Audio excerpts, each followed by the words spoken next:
Λοιπόν, ωραία. Λοιπόν, να καλωσορίσουμε στο Αριστοτέλειο Πανεπιστήμιο της Θεσσαλονίκης και στο μάθημα Θεωρία Αποφάσεων και Διαμόρφωσης Πολιτικής, τον κύριο Νίκο Μπίλιο. Ο κύριος Μπίλιος είναι στέλεχος με πολύχρονη εμπειρία στο δημόσιο και ιδιωτικό τομέα στην Ελλάδα και στο εξωτερικό. Έχει εργαστεί ως σύμβουλος διοίκησης σε θέματα στρατηγικής και επικοινωνίας, digital marketing strategies και εταιρικής προβολής, σχεδιάζοντας και διαμορφώνοντας τη στρατηγική για καμπάνιες και σε πολύ μεγάλες εταιρείες στην Ελλάδα αλλά και στο εξωτερικό, ενώ έχει εργαστεί και ως ειδικός σύμβουλος για την ελληνική κυβέρνηση στο Υπουργείο Επικρατείας από το 2009 μέχρι το 2013, project manager για την ελληνικό ΑΕ, ενώ τα τελευταία χρόνια είναι στον Ελληνικό Οργανισμό Τουρισμού ως ειδικό σύμβουλος του Γενικού Γραμματέα και τώρα Γενικός Διευθυντής του Γραφείου του Γενικού Γραμματέα του Υπουργείου Τουρισμού. Ο κύριος Μπίλιος, να πούμε ότι είναι απόφοιτος κοινωνικών επιστημών, κοινωνικών και πολιτικών επιστημών, οπότε είναι πολύ κοντά το αντικείμενό του, το πρώτο επιστημονικό του πεδίο στο Πανεπιστήμιό μας και στη σχολή μας, εδώ, στο τμήμα πολιτικών επιστημών. Το μεταπτυχιακό του είναι πάνω στα New Media και στο Political Psychology και έχει και MPhil Government από το London School of Economics. Είναι Marshall Memorial Fellow του German Marshall Fund των Ηνωμένων Πολιτειών. Τον καλωσορίζουμε, τον ευχαριστούμε θερμά για το χρόνο που μας διαθέτει σήμερα. Ξέρω ότι είναι ανάμεσα σε ταξίδια και σε πολλές συναντήσεις. Και εγώ, κύριε Μπίλιο, και οι φοιτητές εδώ, όλοι οι οποίοι είναι μεταπτυχιακοί φοιτητές του Τμήματος Πολιτικών Επιστημών, σας καλωσορίζουμε, σας ευχαριστούμε θερμά και ευχόμαστε να έχουμε μια πολύ ωραία έτσι συζήτηση και κουβέντα πάνω σε θέματα στρατηγικής, σε θέματα ηγεσίας, σε θέματα διαμόρφωσης πολιτικής, διαδικασιών, λήψης αποφάσεων, τα οποία φυσικά όλα μεταξύ τους συνδέονται. Ο λόγος σε εσάς, σας ευχαριστούμε και πάλι πολύ. Κυρία Μαρκάκη, ευχαριστώ πάρα πολύ και εγώ για την πρόσκληση σε αυτό το εξαιρετικό digital αμφιθέατρο του Αριστοτελείου. Χαρά και τιμή να μιλάω με νέους ανθρώπους και να ανταλλάσσουμε ιδέες και απόψεις που αφορούν όλους μας και ουσιαστικά να δούμε και πράγματα τα οποία μπορούν να μας βοηθήσουν να γίνουμε καλύτεροι στις δουλειές μας, στον τρόπο αντιμετώπισης νοοτροπιών, προσεγγίσεων και ούτω καθεξής. Θέλω να κάνω μια γενική παρέμβαση συζητώντας λίγο για το θέμα της ηγεσίας και μετά να αναφερθώ ακριβώς στο κομμάτι πώς η ηγεσία και το Υπουργείο Τουρισμού μεταμορφώθηκε από ένα κλασικό Υπουργείο Διαδικασιών και Προβολής εισαγωγικά, μια φορά που υπήρχε ανέκαθεν αυτή η διαδικασία, σε ένα επιτελικό Υπουργείο το οποίο έχει στοχοθεσία, διαδικασίες και επιτελικό πλάνο, το οποίο θα μοιραστώ μαζί σας, αυτά που επιτρέπονται τουλάχιστον, για να τα σχολιάσουμε. Λοιπόν, προφανώς η ηγεσία και η έννοια της ηγεσίας μετασχηματίζεται καθημερινά. Δεν είναι εύκολο κανείς ούτε να προσδιορίσει, ούτε να οριοθετήσει θεωρητικά την εξέλιξη της διαδικασίας, της έννοιας και του όρου, θα έλεγα. Θα μπορούσαμε όμως να τις διαγραφήσουμε βάζοντας κάποιες ιστορικές και αν θέλετε πολιτικές προϋποθέσεις. Η τέταρτη βιομηχανική επανάσταση, για παράδειγμα, η αυτοματοποίηση, η συνδεσιμότητα, όλη αυτή η διαδικασία αλλάζει τα δεδομένα στην παραγωγή και έτσι η εξέλιξη της τεχνικής νοημοσύνης και οι εργασίες μας επηρεάζονται από όλες αυτές τις δυνάμεις και τις δυναμικές που πραγματοποιούνται σε ένα πλαίσιο αλλαγών και μετασχηματισμού. Αυτές οι αλλαγές που συντελούνται και επηρεάζουν δυναμικά σχεδόν το σύνολο της οικονομικής δραστηριότητας είναι κάτι το εμφανές. Από τις οθόνες και τις πλατφόρμες που χρησιμοποιούμε μέχρι τη χρήση των μεγάλων δεδομένων, big data, η σχέση τους με το κομμάτι της τεχνικής νοημοσύνης και η διάχυση αυτών των δεδομένων τόσο σε επιχειρηματικό επίπεδο, όσο και σε ένα επιχειρησιακό μοντέλο που επηρεάζει άμεσα και το δημόσιο τομέα. Οι εκτιμήσεις μιλούν για τη δημιουργία πολλών νέων θέσεων εργασίας, παρόλο που υπάρχει πολύ προβληματισμός για το πώς όλες αυτές τις τεχνολογίες θα επηρεάσουν και θα διαμορφώσουν στρατηγικά και τις απώλειες που θα προκύψουν από τις θέσεις αυτές και ποιοι θα είναι αυτοί που θα αναλάβουν να μεταλαμβαδεύσουν αυτή τη νέα γνώση.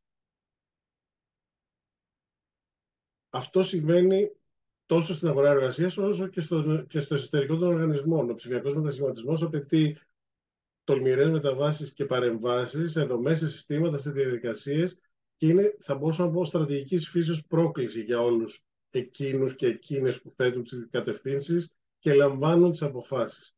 Οπότε η μετάβαση σε αυτή τη νέα πραγματικότητα, από την τέταρτη βιομηχανική επανάσταση μέχρι τη μετεξέλιξη της τεχνολογίας και ο επηρεασμός αυτών των στοιχείων στην ηγεσία είναι ένα πολύ βασικό κριτήριο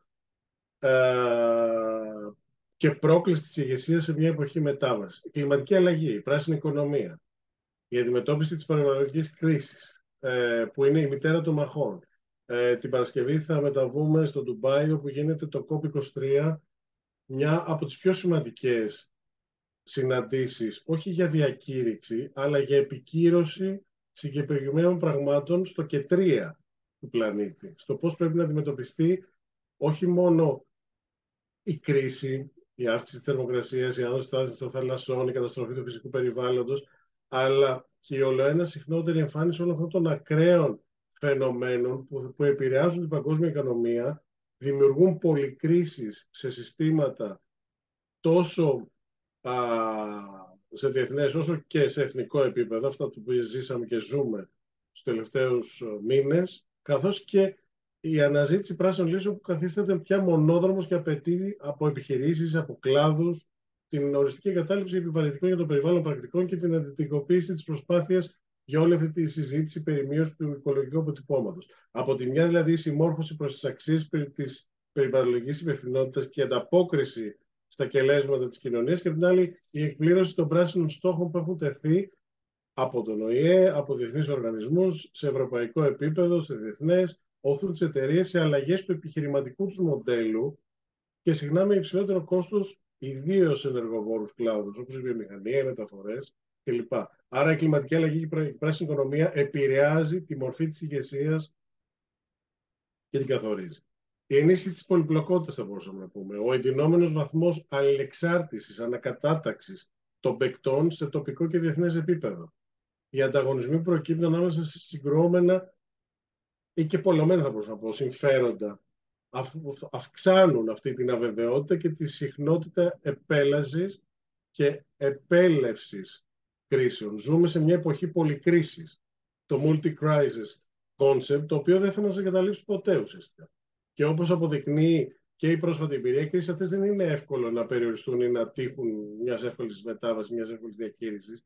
Οι επιπτώσεις τους τείνουν να διαχέονται σε πολλά πεδία. Παράδειγμα, πέραν των ανθρωπίνων απολειών και της επιβάρυνσης στα συστήματα υγείας, η πανδημία του COVID επέφερε αγλαγές στην κοινωνική και οικονομική σφαίρα και επηρέασε μεταξύ των άλλων τον καθημερινό τρόπο ζωής και τα καταναλωτικά πρότυπα, αλλά και τη λειτουργία και την οργάνωση των επιχειρήσεων. Αντίστοιχα, οι ραγδαίες γεωπολιτικές εξελίξεις που ζούμε, για παράδειγμα την εισβολή της Ρωσίας στην Ουκρανία στις αρχές του 2022, πέραν του κόσμου στις ανθρώπινες ζωές και υλικό κεφάλαιο, συντάραξαν τις διεθνείς αγορές, προκάλεσαν αλματώδη άνοδο στο κόστος της ενέργειας, συνέτριψαν την αίσθηση ασφάλειας την οποία είχαμε ή νομίζαμε ότι είχαμε και αυξάνουν τον πολιτικό κίνδυνο και επαναφέρουν ακόμα και σενάρια γεωπολιτικών σειράξεων, πυρηνικών, πυρηνικού ολέθρου, θα μπορούσα να πω, σε εισαγωγικά, και ελπίζουμε να μην γίνει ποτέ κάτι τέτοιο, αλλά ξαναμπήκαν αυτά τα σενάρια στη συζήτηση. Οπότε όλη αυτή η πολυπλοκότητα και η κλιμακούμενη αβεβαιότητα επιβάλλει την ανάπτυξη ταχύτερων αντανακλαστικών, διευρυμένης αντίληψης, μεγαλύτερης ευελιξίας και πιο αποτελεσματικών πολιτικών διαχείρισης κινδύνων. Άρα και εδώ η ηγεσία μετασχηματίζεται και λαμβάνει καθοριστικό ρόλο σε όλη αυτή τη διαδικασία. Το ζητούμενο λοιπόν είναι τι είδους χαρακτηριστικά θα πρέπει να διαθέτει εκείνος, εκείνη, ο ηγέτης, αυτός που ασκεί το ρόλο της ηγεσίας, και κατά αποκλειστικότητα ή στο πλαίσιο, θα μπορούσαμε να πούμε, διαμοιρασμένων, αν θέλετε, σχημάτων. Σε μια εποχή υψηλής αβεβαιότητας και με έντονα τα χαρακτηριστικά της εξέλιξης και της μετάβασης. Δηλαδή, με ποιους τρόπους πρέπει να ανταποκριθούμε επαρκώς σε αυτές τις πιεστικές προκλήσεις εσωτερικού, εξωτερικού περιβάλλοντος, ποιες είναι οι καταλληλότερες συμπεριφορικές φόρμες, τάσεις που θα πρέπει να ακολουθήσουμε και να υιοθετήσουμε, και με δεδομένες τις αλλαγές που αναφέρθηκαν και σας προσδιορίσα και λίγο πριν, η έννοια της ηγεσίας, ο ηγέτης, η ηγεσία γενικότερα καλείται σήμερα να καθοδηγήσει την εξέλιξη στους οργανισμούς, να τους προετοιμάσει για τις δυσκολίες που θα αντιμετωπίσουν και να συγκρατήσει, θα μπορούσαμε να πούμε, το πηδάλιο μέσα σε μια θυελλώδη θάλασσα, έτσι, σε θυελλώδεις καιρούς. Και αυτοί οι καιροί θα παραμείνουν. Δηλαδή υπάρχουν κάποιοι που λένε ωραία, να τελειώνουμε και με αυτή την κρίση και τέλος και θα επανέλθουμε σε μια κανονικότητα. Η κανονικότητα είναι η πολυκρίση. Και εν τέλει καλείται αυτή η σχέση να μοχλεύσει ένα σύνολο μεταμορφώσεων που θα μπορούσαν να συνοψιστούν σε ένα επίπεδο πρέπει να μάθω τη τεχνολογική και ψηφιακή μεταμόρφωση, πρέπει να ανασχεδιάσω τη λειτουργία και τις διαδικασίες, να υιοθετήσω λύσεις, να αντιληφθώ τα προβλήματα και τις ευκαιρίες που μου δίνονται από την αξιοποίηση τεχνολογιών, να επαναπροσδιορίσω γνώση πάνω σε αυτό το κομμάτι και στην αντίληψη των νέων τεχνολογιών, αυτό το technological digital awareness, το οποίο πρέπει να υιοθετήσει ο νέος ηγέτης, ο ηγέτης του εκάστοτε οργανισμού, για να μπορέσει να μεθοδεύσει τη δυναμική ενσωμάτωση αυτών των γνώσεων και αυτής της μεταμόρφωσης και να εξυπηρετήσει τις στρατηγικές προτεραιότητες του οργανισμού του. Αυτή την αξιακή μεταμόρφωση επίσης πρέπει να τη βιώσει και να την προσδιορίσει η νέα ηγεσία που καλείται να αντιμετωπίσει αυτά τα ζητήματα τα οποία καλούμαστε να αντιμετωπίσουμε σήμερα. Δηλαδή, ακόμα και η προσήλωση σε μια νέα αξιακή λογική που αφορά και θα αφορά την προσέγγιση και την έννοια της κοινωνικής υπευθυνότητας, της λογοδοσίας, της εμπεδομένης διάστασης της χρηστής διοίκησης, της εταιρικής διακυβέρνησης. Όλα αυτά τα στοιχεία πρέπει να επαναπροσδιοριστούν και δεν αρκεί να περνάει κάποιος ή κάποια απλώς μια περιγραφική προσέγγιση αυτών των πλαισίων. Πρέπει να δούμε στην πράξη πώς αυτό θα αποτυπωθεί και πώς αυτό θα μεταβαδευτεί σε αυτό το νέο μοντέλο ηγεσίας. Δηλαδή, οι αξίες που διέπουν οι οργανισμοί και δημοσιεύουν υπερήφανα στις σελίδες τους και στις εταιρικές τους εκθέσεις, πολλές φορές πασχίζουν και ασθμένουν να προλάβουν τα προτάγματα της κοινωνίας, περαμένουν πολλές φορές κενό γράμμα, χωρίς να εντάσσονται στις δράσεις και στον τρόπο διοίκησης των οργανισμών. Παράδειγμα, ο σεβασμός στη διαφορετικότητα, η ενεργός υποστήριξη της περιληπτικότητας, το inclusivity, το diversity, η οικολογική ευθύνη δεν αρκεί να διακηρύττονται ως κομμάτι μιας επικοινωνιακής πολιτικής, αλλά θα πρέπει να αποτελούν γνώμονα και κριτήριο για κάθε απόφαση και για κάθε ενέργεια. Και ακόμα παραπέρα θα έλεγα, η διαχείριση θεμάτων ταυτότητας, τα identity politics, τα οποία ουσιαστικά είναι τα ζητήματα του 21ου αιώνα, που έχουν ήδη υπησέλθει και στην εταιρική καθημερινότητα, η ανάγκη αντιμετώπισης όλων αυτών των αντιδράσεων και συγκρουσιακών τάσεων που προϋποθέτουν από πλευράς ηγεσίας επίδειξη πιο σύνθετων, θα μπορούσαμε να πούμε, διαπροσωπικών δεξιοτήτων, διαπραγμάτευση, επίλυση διαφορών, επαναπροσδιορισμός της στρατηγικής αυτών των στοιχείων. Άρα η σύγχρονη ηγεσία θα πρέπει να κινείται εντός ενός πιο ξεκάθαρου αξιακού πλαισίου, με διευρυμένη αντίληψη των κοινωνικών δυναμικών και μια ευλαβική συνέπεια και λέξεων και πράξεων. Πρέπει να επέλθει και θα επέλθει και εκ των πραγμάτων αυτή η γνωσιακή μεταμόρφωση, η προσαρμογή στις νέες συνθήκες. Και είναι προφανές πως απαιτείται μεγάλης έκτασης επανεκπαίδευση, αυτό το upskilling και το reskilling που είμαι σίγουρος ότι συζητάτε συνεχώς. Ο αυτοματισμός καταργεί θέσεις εργασίας. Νέες τεχνολογίες υιοθετούνται, διαδικασίες αλλάζουν, δομές μετασχηματίζονται. Άρα ο ηγέτης θα πρέπει να εξασφαλίσει τους όρους για την ομαλότερη δυνατή μετάβαση σε αυτή τη νέα πραγματικότητα. αναδεικνύοντας προφανώς τη γνώση, τη μάθηση, σε κορυφαία προτεραιότητα και με πλήρη συναίσθηση της σημασίας της ως προϋπόθεση για επιβίωση. Σε αυτό λοιπόν το πλαίσιο απαιτείται και κατανόηση των μεγάλων διεθνών τάσεων, να διαβάζουμε και να αξιολογούμε όχι πια στοιχεία, αυτά τα macro trends που λέμε, τα μεγάλα, τις μεγάλες τάσεις, να επιλέγουμε να διαμορφώσουμε αυτή την λογική των ειδικών δυναμικών που θα διαμορφωθούν σε πιο στενό κλαδικό επίπεδο και θα μπορούμε να χρησιμοποιήσουμε σενάρια για να αντιμετωπίσουμε πιθανές ρήξεις, η ειδική γραμματεία Foresight, η οποία υπάγεται στη Γενική Γραμματεία της Κυβέρνησης και υλοποιήθηκε από το 2000, ουσιαστικά 16, ενεργά πια από το 2019. Και τι κάνει αυτή? Αυτή επικαιροποιεί γνώσεις στο εκάστοτε αντικείμενο απασχόλησης και καλλιεργεί όλη αυτή την δυναμική διεύρυνση των γνωσιακών πεδίων και σενάριων που μπορεί να έχει κάθε οργανισμός, κάθε Υπουργείο να αντιμετωπίζει ζητήματα που προαναφέρθηκαν. Έτσι. Είναι πολύ σημαντικό στοιχείο και θα επανέλθω σε αυτό και θα μιλήσω ειδικά για το Υπουργείο Τουρισμού σε λίγο και θα σας δείξω ακριβώς τι εννοώ. Άρα όλη αυτή η ενίσχυση της μαθησιακής ικανότητας σε επίπεδο ατόμου, ομάδας, οργανισμού αναδεικνύεται σε μείζωνο σημασία σε ευθύνη της ηγεσίας και θα πρέπει να παραμείνει στην κορυφή των προτεραιοτήτων. Γιατί η ηγεσία καλείται να ασκήσει επιρροή σε άλλους προς εκπλήρωση του κλασικού του ορισμού προφανώς, αλλά να είναι και ενταγμένη πλέον σε ένα πιο πολύπλοκο πλαίσιο σχέσεων και να μπορεί να το αντιλαμβάνεται αυτό και να το αποκωδικοποιεί. Άρα αυτά τα νέα αποκεντρωμένα συστήματα διοίκησης και οργάνωση, αλλά και η εγκατάλειψη της εντοπιότητας και της φυσικής παρουσίας ως απολύτου εργασιακού κανόνα, hybrid μοντέλα εργασιακά, όλα αυτά αμφισβητούν τα παραδοσιακά συστήματα ηγεσίας που εμπολής συνδέονται με κάθετες ιεραρχίες και δημιουργούν και θα επαναδημιουργήσουν οργανωσιακά και συμπεριφορικά μοντέλα αντίστοιχα. Με λίγα λόγια, η ηγεσία θα πρέπει να χαρτογραφήσει τα νέα δίκτυα σχέσεων, να ανιχνεύσει όλες αυτές τις δυναμικές, να αξιοποιήσει τις δυνατότητές τους. Και η απαγκίστρωση από το προηγούμενο υπόδειγμα εργασίας και που συνήθως είχε κλασική θεωρία περί ηγεσίας και τα σχεσιακά χαρακτηριστικά, πώς είναι ο καλός ηγέτης, ποια είναι τα βασικά χαρακτηριστικά του και αυτά πρέπει να μεταλαμβαδεύονται στην ομάδα του, έχει εκλείψει. Εδώ μιλάμε πια για μια ηγεσία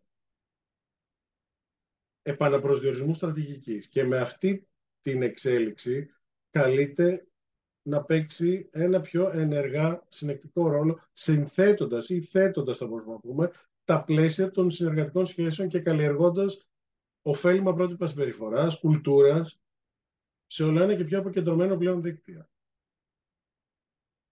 Ταυτόχρονα όμως η σύγχρονη ηγεσία οφείλει να παραμείνει προσιλωμένη στο στόχο της διασφάλισης και της ανθεκτικότητας αλλά και της εργασιακής ευημερίας που συνιστούν θεμελιώδεις προϋποθέσεις για την ανάπτυξη, την εξέλιξη του εργατικού δυναμικού, ειδικά σε συνθήκες υψηλής αβεβαιότητας πολλαπλών κρίσεων όπως αυτές που βιώνουμε.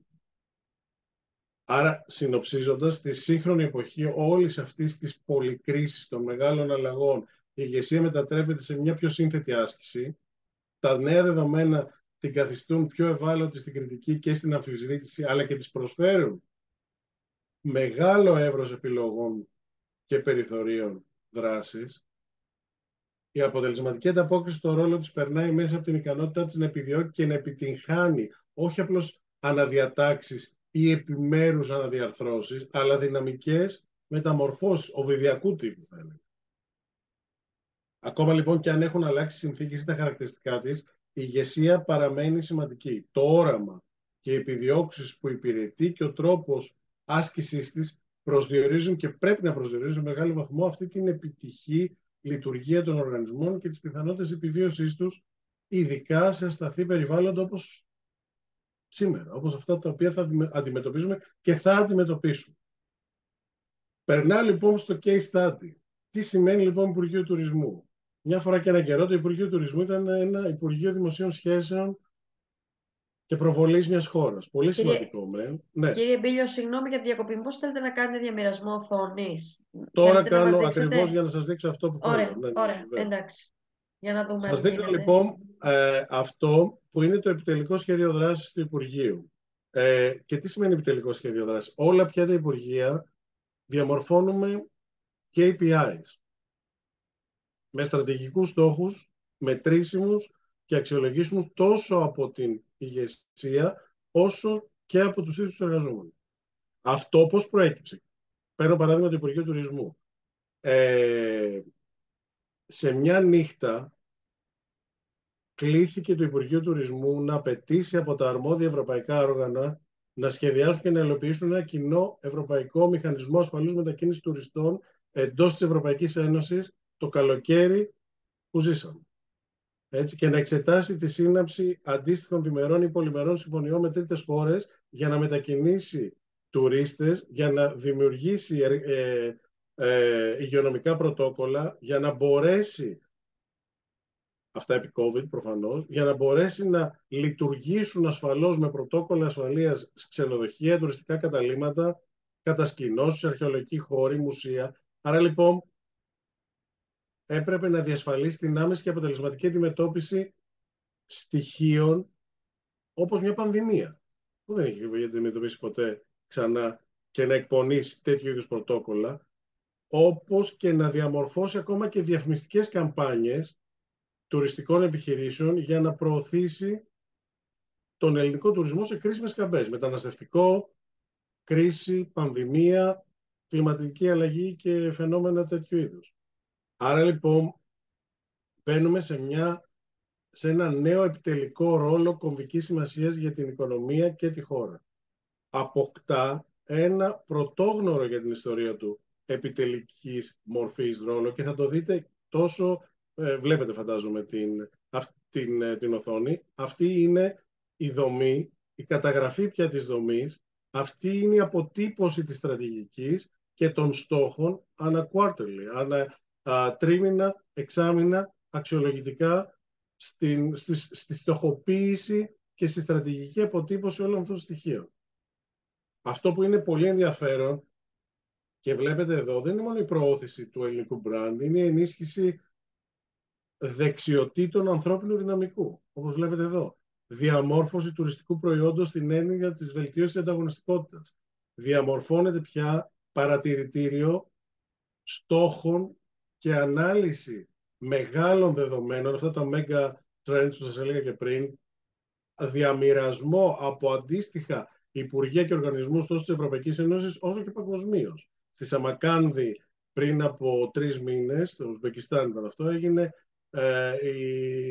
ο Παγκόσμιος Οργανισμός Τουρισμού, το παγκόσμιο ουσιαστικά συνέδριο, το United Nations World Tourism Organization. Είναι ουσιαστικά ο Παγκόσμιος Οργανισμός Τουρισμού, ο οποίος είναι μέρος του Οργανισμού Ηνωμένων Εθνών και ελέγχει και συνεργάζεται προφανώς με τα αντίστοιχα υπουργεία παγκοσμίως. Αποφασίσαμε λοιπόν σε ένα διαμοιρασμό δεδομένων για την αντιμετώπιση κρίσεων και την προώθηση δεδομένων και στοιχείων που αφορούν τόσο τα προϊόντα όσο και τις στατιστικές των αφήξεων, των δεδομένων των τουριστών, τα δημογραφικά και ψυχογραφικά του στοιχεία. Δηλαδή δεν μας ενδιαφέρει πια να μετράμε κεφάλια, να το πω πρακτικά. Μας ενδιαφέρει να αξιολογούμε κεφάλαιο τουριστικό και να διαμορφώνουμε τουριστικό προϊόν. Όπως βλέπετε εδώ, η διαμόρφωση στρατηγικής προκύπτει μέσω από αυτής της ανάλυσης αυτών των megatrends που δεν γινόντουσαν τα τελευταία πολλά χρόνια και όχι μόνο σε ελληνικό επίπεδο αλλά και σε ευρωπαϊκό. Αποφασίσαμε λοιπόν να διαμορφώσουμε μία στρατηγική ενίσχυσης αυτών των στοιχείων με αποτελέσματα, κριτήρια και διαδικασίες. Άρα, όπως βλέπετε εδώ, η διαμόρφωση στρατηγικής, για παράδειγμα, για ενίσχυση μεριδίου σε αγορές και στόχους εντός της Ένωσης και πώς αυτό θα διαφοροποιηθεί σε σχέση με προτινόμενες αγορές και αγορές οι οποίες έχουν προκύψει προφανώς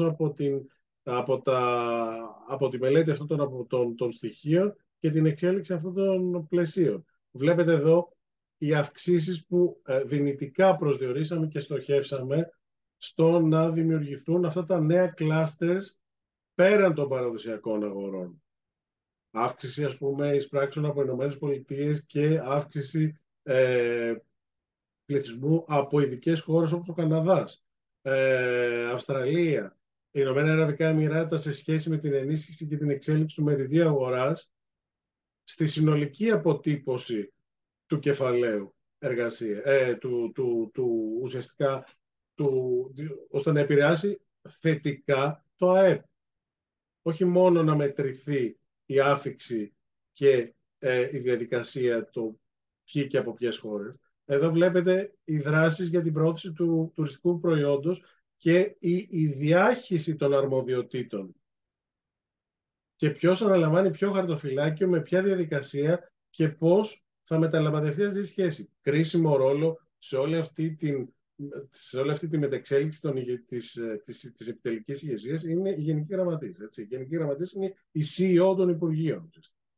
Και αυτοί καλούνται να συνεργαστούν με τις διοικήσεις των υπηρεσιακών λειτουργών, των αντιστοίχων δηλαδή διευθυντών και προϊσταμένων των τμήματων και οργανισμών, για να μπορέσουν να εφαρμόσουν αυτές τις δράσεις και αυτές τις διαδικασίες. Έργα, για παράδειγμα, τα οποία είναι ο ψηφιακός μετασχηματισμός του ΕΟΤ. Έτσι. Θέλουμε να διαμορφώσουμε πια μια τεχνολογία δεύτερης γενιάς εντελώς άμεση στο να μπορεί να αξιολογεί και να προσδιορίζει τον τουριστικό χάρτη της χώρας, την δημιουργία ενός ψηφιακού αποθετηρίου όλων των πολιτιστικών πόρων και τη συσχέτιση αυτών των πόρων σε μελλοντικά τουριστικά προϊόντα, παραδείγματα τα μονοπάτια στο Πήλιο, και πώς ο περιπατικός τουρισμός αποτελεί μια ειδική θεματική νέου τουρισμού που μπορεί να προσελκύσει 365 μέρες το χρόνο νέο προϊόν και όχι on season, είναι off season, για παράδειγμα. Γίνεται, ξέρω εγώ, αυτή η ειδική μορφή τουρισμού το χειμώνα, δεν γίνεται το καλοκαίρι, που δεν θέλει κανείς το καλοκαίρι κάτι άλλο από το υπάρχον μοντέλο, το οποίο θα μπορούσε να πει κανείς ότι υπάρχει. Η ψηφιοποίηση του ιστορικού αρχείου του ΕΟΤ, απίστευτος θησαυρός για τη χώρα. Η συσχέτιση του 12μηνου τουρισμού με τις ειδικές μορφές τουρισμού που σας ανέφερα πριν. Η διεύρυνση αναέργο και ανααγορών στόχων στη λογική της συλλογής δεδομένων. Γιατί, για παράδειγμα, η Κροατία είναι μια ανταγωνιστική χώρα απέναντι στην Ελλάδα, παρόλο που αυτοί έχουν αποκτήσει τουριστική εμπειρία τελευταία 6 με 7 χρόνια. Μετρώντας τα δεδομένα και αξιολογώντας τους δείκτες απόδοσής τους, είναι όντως κάτι το οποίο πρέπει να δούμε και να αντιληφθούμε στο νέο πλαίσιο του ανταγωνισμού που προσδιορίζεται. Ο σχεδιασμός και η υλοποίηση συγκεκριμένων σε στοιχείο παρακολούθηση των βασικών ταξιδιωτικών μεγεθών και όλη αυτή η σχέση με την συλλογή των δεδομένων. Πια σήμερα περιμένουμε την έκθεση της Τράπεζας Ελλάδας να δημοσιοποιήσει στοιχεία κάθε τρίμηνο και ουσιαστικά κάθε εξάμηνο. Θέλουμε να φτιάξουμε live χρήση σε πραγματικό χρόνο, πρόσβαση και συλλογή δεδομένων για να μπορέσουμε να κάνουμε ανάλυση βασικών δείκτων απόδοσης και να χαράξουμε τη στρατηγική που θέλουμε με βάση πραγματικά δεδομένα. Αντίστοιχα, οι νέες αγορές και η στόχευση σε αυτές τις νέες αγορές. Πάλι μετρώντας και αναλύοντας ποιες είναι αυτές οι αγορές, πώς προσδιορίζονται, πώς επαναπροσδιορίζεται η δυναμική και η σχέση τους με βάση τη στρατηγική για την ενίσχυση μεριδίου, αλλά και την μετεξέλιξη αυτών των στοιχείων. Δεύτερος πολύ σημαντικός στόχος, η ενίσχυση προσθέμενης αξίας των δεξιοτήτων του ανθρώπινου παράγοντος στον τουρισμό. Και αυτό μπαίνει σε επιτελικό σχέδιο Υπουργείου. Έτσι, το ξαναλέω και πάλι. Αντίστοιχα Υπουργεία διαμορφώνουν αντίστοιχα επιτελικά σχέδια. Τι σημαίνει αυτό? Η ίδρυση Ακαδημίας Τουρισμού.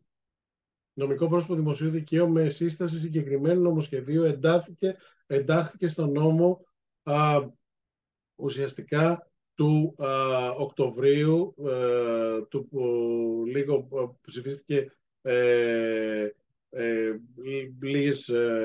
λίγους μήνες πριν, έτσι, τέλη Οκτώβρη, ο 506 του 23, όπου ουσιαστικά εδώ μπαίνουμε στην διαμόρφωση μια ανασύσταση του εκπαιδευτικού ρόλου τουριστικών ακαδημιών και τουριστικής επαγγελματικής κατάρτισης, αναβάθμιση της, εξέλιξη της, υλοποίηση συνεργασιών με άλλες αντίστοιχες ομάδες και οργανισμούς, καθώς και προγράμματα κατάρτισης για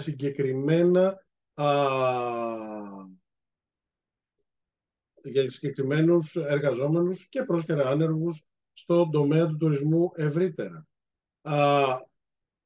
Εξυγχρονισμός με βάση την κατάρτιση και την αρμοδιότητα ανά ειδικό πλαίσιο. Εμπλουτισμός των ειδικών δεξιοτήτων σε σχέση με τον τρόπο που θα στελεχωθεί πια συνολικά η αρμοδιότητα του Υπουργείου Τουρισμού και των σχολών του. Παλιά είχαμε την ΑΣΤΕΚ, την ΑΣΤΕΡ, έτσι, βασικές σχολές οι οποίες δυστυχώς παρέμειναν, αντί να ήταν τα διαμάντια του ελληνικού τουρισμού, παρόλο που ήταν τεχνικές σχολές και να διοχετεύουν αυτές εργατικό δυναμικό κατευθείαν στον ξενοδοχειακό και στο χώρο των ξενοδοχειακών υπαλλήλων, έτσι, δεν είχαν τις ανάλογες χρήσεις και δυναμικής όπως θέλουμε να τις φτιάξουμε πια τώρα, και ο κόσμος έφευγε και πήγαινε σε άλλες σχολές ή σε άλλα ιδρύματα του εξωτερικού. Σε συνεργασία με τον ιδιωτικό τομέα, εμείς θέλουμε να ενισχύσουμε αυτές τις συνεργασίες και να διαμορφώσουμε τέτοιες ακριβώς δυναμικές. Άλλα έργα, όπως σας είπα, μετεκπαίδευση εργαζόμενων και πρόσφυγων ανέργων εμπειροτεχνικών και στο κομμάτι του τουριστικού τομέα. Ενίσχυση συγκεκριμένων στοιχείων εντός των σπουδαστών αυτών των σχολών, από τα ΙΕΚ μέχρι τις σχολές ξεναγών ή ειδικών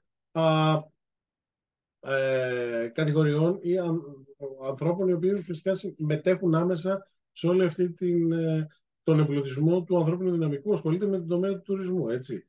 Τρίτος σημαντικός στόχος, διαφοροποίηση του τουριστικού προϊόντος. Τι σημαίνει ανταγωνιστικότητα πια? Εδώ θέλουμε να αποτυπώσουμε, μετρώντας ακριβώς την έννοια αυτή στα στοιχεία που αναφέρουμε. Με ανάλυση ανταγωνισμού, με χάραξη ουσιαστικά και ανίχνευση των συγκριτικών πλεονεκτημάτων της χώρας, όχι μόνο σε επίπεδο ήλιος-θάλασσα, αλλά στη μετεξέλιξη αυτού του μοντέλου, παρόλο που δεν θα εκλείψει ποτέ, γιατί όντως ο τουρίστας έρχεται στην Ελλάδα για τον ήλιο και τη θάλασσα.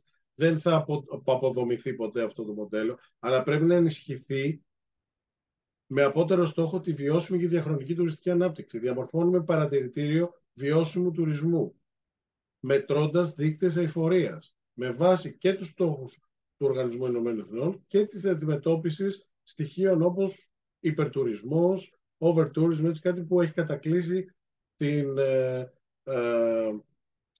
τη Μεσόγειο και γενικότερα χώρες του Νότου, έτσι, και πώς πρέπει να αντιμετωπιστεί άμεσα αυτό το στοιχείο. Διαφοροποίηση του τουριστικού προϊόντος σημαίνει και μεταξέλιξη του ψηφιακού μετασχηματισμού, την ανάπτυξη των υποδομών μας. Για πρώτη φορά δίνονται κρατικές ενισχύσεις σε επίπεδο έργων ιδιωτικού δημόσιου τομέα πάνω από 400 εκατομμύρια. Κρατικά χρήματα από το Ταμείο Ανθεκτικότητας και Ανάπτυξης, που σε συνεργασία με με τις εκάστοτε περιφέρειες και με τους εκάστοτε θεσμικούς εκπροσώπους αυτών, θα διοχετευτούν στην εξέλιξη των υποδομών, λιμάνια, μαρίνες, αεροδρόμια. Και αυτά θα αξιολογηθούν. Έχουμε πολύ στενά περιθώρια αξιολόγησης, για παράδειγμα. Πώς αυτά θα προσδιοριστούν? Αν δεν γίνουν στο χρόνο που πρέπει να γίνουν, θα πρέπει να επιστραφούν χρήματα. Μπαίνουμε δηλαδή σε μια πολύ συγκεκριμένη λογική και εξέλιξη αυτών των στοιχείων. Το ξαναλέω και πάλι, υπήρχαν, αλλά ποτέ εξελικτικά δεν μπήκαν σε μια ομογενοποιημένη σχηματική δράση και σχεδιασμό. Έτσι. Πάρα πολύ γρήγορα, για να μην τρώω άλλο το χρόνο και να κάνουμε τη συζήτησή μας. Ενιαίο μητρό τουριστικών επιχειρήσεων, ψηφιοποίηση διαδικασιών, ψηφιοποίηση αρχείων, για να μπορέσουμε να δούμε και να αναλύσουμε ουσιαστικά τη βέλτιστη λειτουργία υπηρεσιών, συγχώνευση κάποιων άλλων, εξοικονόμηση πόρων που μπορούν να δημιουργηθούν από ψηφιακές υπηρεσίες, όπως επίσης και αναβάθμιση των υποδομών που σας είπα και πριν, λιμένες, μαρίνες και ουσιαστικά αγκυροβόλια είναι πολύ σημαντικές υποδομές που έχουν να κάνουν και με μεγάλα projects, όπως το ελληνικό, όπως ο Αστέρας, όπως στο Πορτοχέλι projects μεγάλων επιχειρήσεων και οργανισμών, στη Βόρεια Ελλάδα και ούτω καθεξής. Έτσι, αυτά τα έργα θα διαμεραστούν και θα προσδιοριστούν. Όπως και η ανάδειξη ειδικών μορφών τουρισμού θεματικών, όπως σας είπα και πριν, σχέδιο ορεινότητας, ανάπτυξη των μονοπατιών μας, εξέλιξη των υποδομών μας, για παράδειγμα, στο κομμάτι του περιπατητικού τουρισμού, στον ορεινό τουρισμό, τουρισμό ευεξίας και υγείας, καταδυτικός τουρισμός. Παίρνοντας τα στοιχεία, για παράδειγμα, βλέπουμε ότι οι Πολωνοί είναι ένα φοβερό κλάστερ επισκεπτών της Ελλάδας, όπου επιδίδονται πολύ έντονα στον καταδυτικό τουρισμό, με στοιχεία τα οποία πριν ήταν αναξιοποιητά. Οπότε φανταστείτε αυτοί οι άνθρωποι να έρχονται στη χώρα και να κάνουν κάτι το οποίο δεν είναι on season, είναι off season. Πόσο, λέω ένα παράδειγμα για το κλάστερ των Πολώνων και πολλοί άλλοι.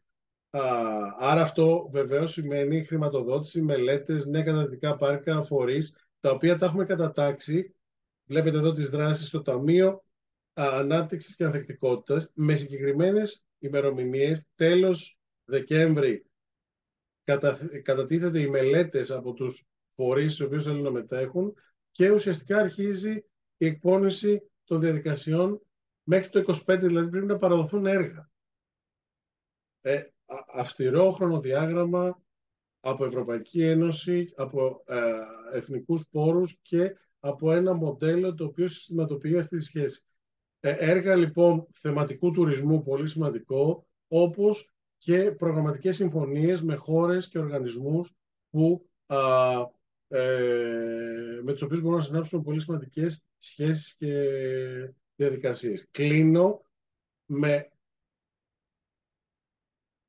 αυτά τα στοιχεία σε σχέση και με χώρες και ανάλυση ανταγωνισμού. Θα μπορούσα να σας δείξω και άλλα στοιχεία, ή θα μπορώ και να σας το στείλω αν θέλετε αυτό, όποιος θέλει να εντρυφήσει περισσότερο. Είναι και στο site, όχι όπως σας το παρουσίασα, αλλά βασικά στοιχεία είναι και στο site του Υπουργείου, οπότε μπορείτε να έχετε πολύ άμεση σχέση σε αυτό το πλαίσιο και η βιώσιμη ανάπτυξη σε επίπεδο, όπως σας είπα πριν. Τι σημαίνει Εθνικό Παρατηρητήριο Βιώσιμης Ανάπτυξης?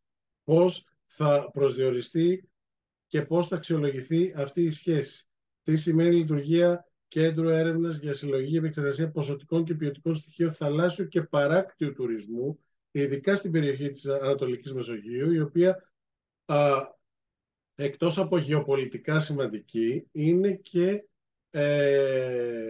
η διαμόρφωση αυτού του μεθοδολογικού προτύπου για τη μέτρηση και την παρακολούθηση του παράκτιου και θαλάσσιου τουρισμού μας βοηθάει για να κάνουμε πιλωτικές ερεύνες και συνεργασίες και με άλλες χώρες αντίστοιχες.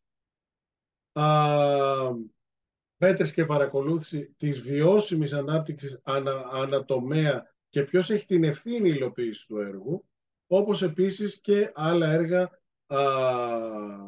μέτρηση δικτών, διαμόρφωση των δύο αυτών παρατηρητηρίων, του βιώσιμου τουρισμού και του παράκτιου θαλάσσιου τουρισμού, και η αποτύπωση όλων αυτών πια των πλαισίων σε στόχους για τη διασφάλιση και σημαντικών στοιχείων κοινωνικής πολιτικής. Και κλείνω με αυτό, προσβασιμότητα, αμαία, ισότητα των ΛΟΑΤΚΙ ατόμων σε επίπεδο εθνικού σχεδιασμού, εθνικού σχεδίου και πρόνοιας συμμετοχής στη διαδικασία προσέλκυσης κοινών στόχων, που είναι και δυνητικοί οι επισκέπτες της χώρας. Επίσης, η προβολή της χώρας ως φιλικού προορισμού για ΛΟΑΤΚΙ τουρισμό, στατιστικά στοιχεία για αυτές τις ομάδες και τις κοινότητες, όπως επίσης και την εξέλιξη και τη μετεξέλιξη της εκπαίδευσης για προαγωγή της ισότητας σε επίπεδο πια εθνικού στρατηγικού σχεδίου, με την επέδοση οδικού κώδικα ορθής συμπεριφοράς, το οποίο πρέπει να ακολουθήσουν κατά γράμμα τόσο οι τουριστικές επιχειρήσεις όσο και οι εμπλεκόμενοι φορείς, αλλιώς θα υπάρχουν επιπτώσεις. Κάποιος θα πει βέβαια και τι γίνεται με τους εργαζόμενους που μένουν στα κοντέινερ και δουλεύουν στη σεζόν με συνθήκες άθλιες.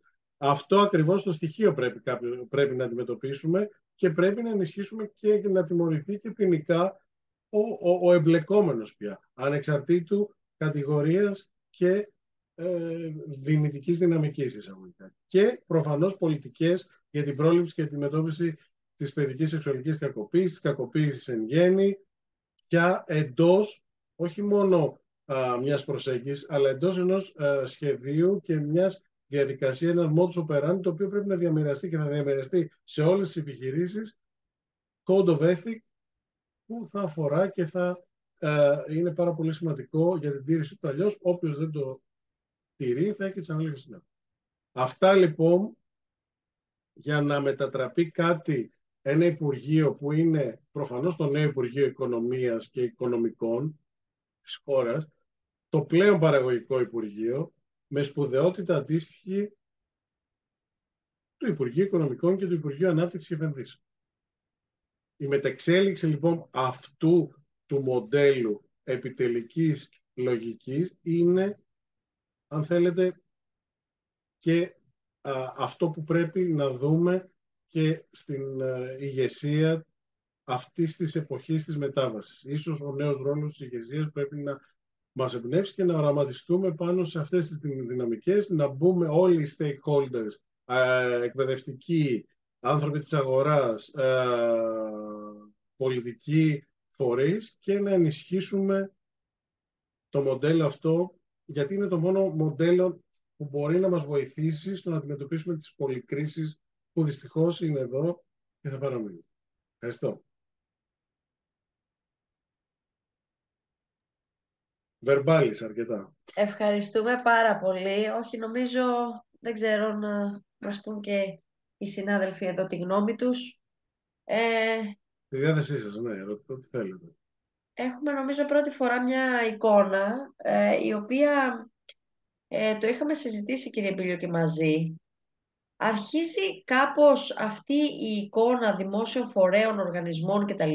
Να αλλάζει. Η εικόνα που έχουμε για αυτούς, σαν, πώς να το πω, στη λειτουργία τους.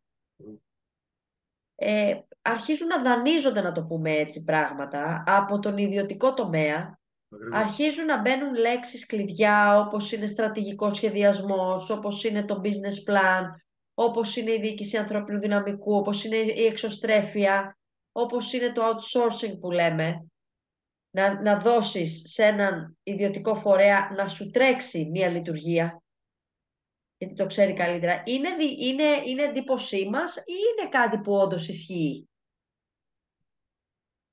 Είναι όντως κάτι που ισχύει και θα έχει μετρήσιμα αποτελέσματα, γιατί θα κριθεί αν αυτό υλοποιηθεί σωστά και θα μεταξελιχθεί. Η ειδική γραμματεία στρατηγικού σχεδιασμού, το λεγόμενο Foresight, είναι μια γραμματεία, ξαναλέω και πάλι, καθοριστικής σημασίας για το μακροπρόθεσμο σχεδιασμό. Και είναι αυτό το οποίο υπάρχει ως γραμματεία και υπάρχει στην κυβέρνηση και κατευθείαν στον Πρωθυπουργό, και αυτό το στοιχείο του foresight θέλουμε, δανειζόμενοι από τον ιδιωτικό τομέα ουσιαστικά αυτές τις προσεγγίσεις, να δημιουργήσουμε σε κάθε Υπουργείο, και υπάγεται στο στρατηγικό σχέδιο ανάπτυξης αυτής της δυναμικής, δηλαδή η μεταβλητότητα, η βεβαιότητα και η επινοητικότητα ως mega trends για να αντιμετωπίσουμε τις προκλήσεις και τις λύσεις και να βρίσκουμε τις λύσεις. Θα δημιουργηθεί σε κάθε Υπουργείο μια τέτοια ειδική γραμματεία. Φανταστείτε το κλιματικής αλλαγής, το Υπουργείο Πολιτικής Προστασίας του Πολίτη ή Πολιτικής Προστασίας, τέλος πάντων, που λέγαμε πριν. Έτσι, πόσο σημαντικό είναι στο να πεις με ποια συγκεκριμένα εργαλεία πρέπει πια να αντιμετωπίσω φαινόμενα πυρκαγιών, πώς θα προετοιμαστώ καλύτερα. Είναι τα πτυτικά μου μέσα μόνο και τα καναντέρ, ας πούμε, η λύση για να αντιμετωπίσω πώς θα προλάβω την κρίση. Άρα η ειδική γραμματεία μακροπρόθεσμου σχεδιασμού είναι, αν θέλετε, το case study για τη μεταξέλιξη αυτών των δράσεων. Και ξαναλέω και πάλι, μεταβλητότητα, βεβαιότητα και επινοητικότητα για τη δημιουργία νέων εργαλείων αντιμετώπιση αυτών των πολυκρίσεων.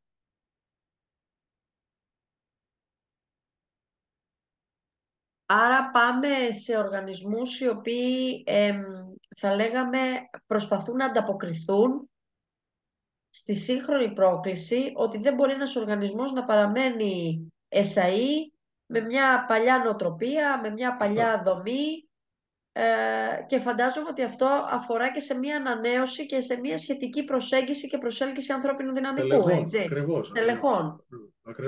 Ακριβώς. Και εδώ νομίζω ότι είναι πια το μέλλον στην λογική ότι θες να οργανώσεις ένα δίκτυο εξειδικευμένων στελεχών σε θέματα προοπτικής, διεύρυνσης, έρευνας, ανθρώπινου δυναμικού για το μέλλον σε φορείς του δημοσίου τομέα. Η Expert Greece, και αμέσως στην ερώτηση της κυρίας Λιμπηρίδου, είναι η γαλλική κυβέρνηση έχει φτιάξει ομάδες εργασίας οι οποίες βοηθούν αναχώρα και στέλνονται παγκοσμίως στο να διαμορφώνουν και να βοηθήσουν στην μετεξέλιξη του δημοσίου τομέα, στο να φτιάξουν αυτά τα τμήματα συνεργασιών και δικτύωσης. Υποστήριξη φορέων του δημοσίου σε θέματα τέτοιου είδους σχεδιασμών, όπως επίσης και οργάνωση εργαστηρίων για το μέλλον, δράσεων, προοπτικής διεύρυνσης. Άρα λοιπόν τέτοιου είδους στελεχειακό δυναμικό μπαίνει ήδη. Η στελέχωση γενικών γραμματέων και διευθυντών προέρχονται από την αγορά. Ξέρω πάρα πολύ, όχι ξέρω, είναι, τα βιογραφικά των περισσότερων είναι από συμβουλευτικές εταιρείες γνωστών παγκοσμίως, οι οποίοι έχουν μια πολύ σημαντική προϋπηρεσία από τον ιδιωτικό τομέα και την οποία πάντα σε συνεργασία με το δημόσιο, με το πολύπειρο στελεχειακό δυναμικό του δημοσίου τομέα, το οποίο υπάρχει και είναι εξαιρετικά δυναμικό, δυστυχώς ήταν κομιστής εγγράφων τόσα χρόνια και γραφειοκρατίας. Γιατί το ίδιο το σύστημα το ήθελε να είναι έτσι. Το ζητούμενο είναι αυτοί οι άνθρωποι που έχουν τη φανταστική εμπειρία και τη δυναμική, πώς μπορούν να συνεργαστούν με στελέχη που γνωρίζουν ίσως και νεότερα εργαλεία και νεότερες ουσιαστικά προσεγγίσεις. Εδώ παίζει σημαντικό ρόλο και η Εθνική Σχολή Δημόσιας Διοίκησης, η οποία είναι ένα φυτόριο αυτών των στελεχών και η οποία πρέπει να μετεξελιχθεί και να γίνει ακόμα πιο σημαντική, όπως η ΕΝΑ της Γαλλίας, που βγάζει πρωθυπουργούς. Δεν βγάζει... Είναι μεγαλύτερη τιμή να είσαι απόφυτος της ΕΝΑ παρά το Harvard και το London School of Economics. Ακριβώς. Και έτσι Είναι πολύ δύσκολα όμως τα κριτήρια για να μπει και και να μπεις η και να... δυναμική της Σωστά, πορείας σου της ακριβώς. επαγγελματικής Άρα μετά. τέτοιες συνεργασίες θέλουμε και προς τα εκεί κινούμαστε. Τουλάχιστον αυτή είναι η αντίληψή μου. Πολύ ωραία. Να περάσουμε σωστά στην ερώτηση της κυρίας Λυπηρίδου. Καλησπέρα. Θέλω λίγο να ρωτήσω κάτι που έχει να κάνει πιο πολύ με την πράξη σε σχέση με αυτά που μου είπατε μέχρι τώρα και αν το καταλαβαίνω καλά. Ο στρατηγικός σχεδιασμός του Υπουργείου Τουρισμού ή οποιοδήποτε οργανισμού, για το δημόσιο τομέα όμως ρωτάω, και ένα επιχειρησιακό σχέδιο που μπορεί να έχει ένας οργανισμός. Οι υπάλληλοι, ανάλογα βέβαια με την διαβάθμιση που έχουν, η κάθε μονάδα τέλος πάντων, η κάθε υπηρεσία, το κάθε τμήμα, πόσο συχνά, πόσο καλά γνωρίζουν αυτό το σχεδιασμό, πόσο συχνά κοιτάνε αν ό,τι κάνουν κατατείνει προς την επίτευξη του στόχου ή απλά υπάρχει σαν ένας πολύ ωραίος σχεδιασμός και μια πολύ ωραία παρουσίαση και από εκεί και πέρα γίνονται αποσπασματικές οι κινήσεις και στο τέλος μετράμε για να δούμε πόσο κοντά είμαστε ή δεν είμαστε. Εξαιρετική ερώτηση, ναι. Την πράξη δηλαδή. Βέβαια, Θέλω να έτσι, ακριβώς. έχω περιέργεια να μάθω. Και η όσμωση, ακριβώς, θα μπορούσαμε να πούμε των παλαιότερων με τους νεότερους εισαγωγικά, έτσι. Δεν είναι ηλικιακό, ούτε είναι μόνο εμπειρικό, είναι η σχέση που υπάρχει. Ναι, δύσκολα. Δύσκολο, δεν είναι εύκολο. Είναι πολύ δύσκολο, ναι. Διότι όταν πια βάζεις, ας πούμε, τον διευθυντή του χωρικού σχεδιασμού λέω ένα τυχαίο παράδειγμα, του οποιοδήποτε Υπουργείου, φύγουμε τώρα από το τουρισμού, να μιλήσουμε λίγο γενικά. Το οποιοδήποτε Υπουργείο, του Υπουργείου Τουρισμού της Κροατίας. Να μπει λοιπόν και να κάνει ένα fast track case επένδυση, το οποίο έχει ημερομηνία λήξεως, αλλιώς ο επενδυτής θα φύγει, πρέπει να το κάνει. Διότι δεν μπορούν να χαθούν ούτε οι πόροι, ούτε η διαδικασία, ούτε έρευνα. Προσοχή, με απόλυτη νομιμότητα, με απόλυτη λογοδοσία και με απόλυτη διαφάνεια. Έτσι. Το case του ελληνικού, δεν είναι να το κρύψουμε, δεν χρειάζεται. Το case του ελληνικού, που έχει περάσει τα μύρια όσα. Ξέρετε ότι έπρεπε να αλλάξει το χωροταξικό για να γίνει όλο το εθνικό χωροταξικό σχέδιο. Για να μπούμε και να προσδιορίσουμε διαδικασίες και πλαίσια από το οι υπηρεσίες να διαμορφώσουν ένα πιο γρήγορα, ας το πούμε έτσι, μοντέλο γνωμοδότησης, οι οποίες είναι πάρα πολύ σημαντικές υπηρεσίες, το ΚΑΣ, για να λύσει ένα θέμα ή όχι. Εγώ θέλω να μου γνωμοδοτήσει λοιπόν το Αρχαιολογικό Συμβουλίο ότι δεν μπορείς, κύριε, να κάνεις την επένδυσή σου ή δεν μπορείς να την κάνεις εκεί. Για αυτούς τους λόγους και υγιεινούς λόγους. Τεκμηρίωση και αποτύπωση αυτής της σχέσης. Όχι το πρόβλημα μπροστά από τη λύση. Συνήθως, και η εμπειρία μου τα τελευταία 15 χρόνια που ασχολούμαι και με τη δημόσια διοίκηση, είναι το πρόβλημα μετά το πρόβλημα μετά το πρόβλημα. Και κρυβόμαστε πίσω βέβαια από τη διαδικασία. Τώρα είμαι 5 ώρα, χτυπάω κάρτα, χαίρετε. Και αυτό δεν το κάνει ο κλασικός δημόσιος υπάλληλος, γιατί υπάρχουν, ξαναλέω και πάλι, απίστευτοι άνθρωποι, πολύ σημαντική πλειοψηφία. Και έχω με ονοματεπώνυμο, οι οποίοι είναι asset. Στο εξωτερικό αυτοί οι άνθρωποι θα ήταν όχι γενικοί διευθυντές συμβουλευτικών εταιριών, απίστευτοι. Λοιπόν, αυτοί οι άνθρωποι λοιπόν, που έχουν φοβερή εμπειρία, φοβερή γνώση και ένα σύστημα τόσο πολιτικό-κοινωνικό όσο και εσωτερικά δημόσιο, γιατί υπάρχει και ο εσωτερικός ανταγωνισμός. Γιατί να χαλάσει τη δουλειά και να κάνει τη δουλειά περισσότερο από τον άλλο. Λοιπόν, όταν αυτό το σύστημα μπαίνει σε μια εναρμόνιση ή αρχίζει και ανταγωνίζεται πια και μια διαδικασία, θα σου πει, κύριε, εγώ θέλω να ενισχύσω και αυτά που κόπηκαν από τους υπαλλήλους, να φτιάξω ένα μπόνους αποδοτικότητας, το οποίο να το βάλω στο δημόσιο υπαλληλικό κώδικα, να το μεταξελίξω, να το διαμορφώσω, να βρω ένα νέο στοιχείο, εν πάση περιπτώσει κάπως να ανταποδώσω και αυτή τη δυναμική που θα μου κάνει ένας άνθρωπος ο οποίος δουλεύει υποπληρωμένος, δυστυχώς, όχι όπως θα έπρεπε να πληρώνει.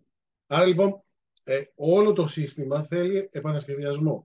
Και το θετικό είναι, προσπαθώντας να βγεις από την κρίση, τουλάχιστον χρησιμοποιήστε τις καλές πρακτικές που υπάρχουν έξω.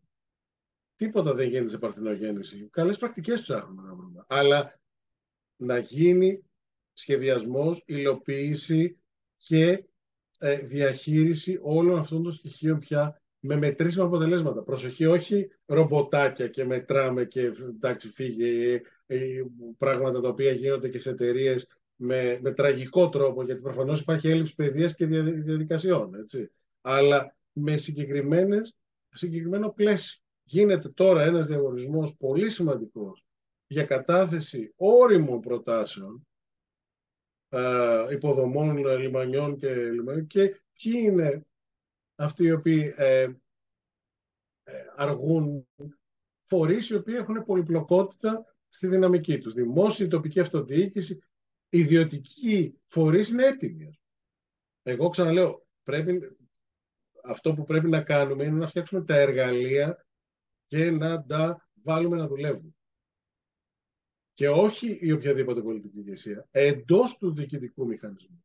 Ο ίδιος ο δημόσιος υπάλληλος να μετεξελιχθεί και να γίνει πια δρόν αυτής της μετεξέλιξης. Αυτή θα είναι η νίκη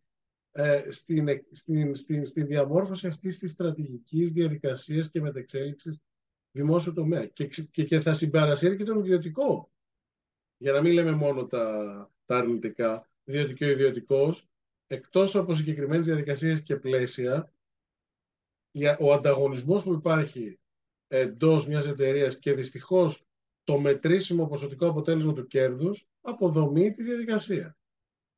Οπότε όλα αυτά πρέπει να μπουν σε ένα equilibrium, σε ένα ισοζύγιο ουσιαστικά, και να δανειστούμε και οι δύο πολύ έξυπνες και δυναμικές πρακτικές.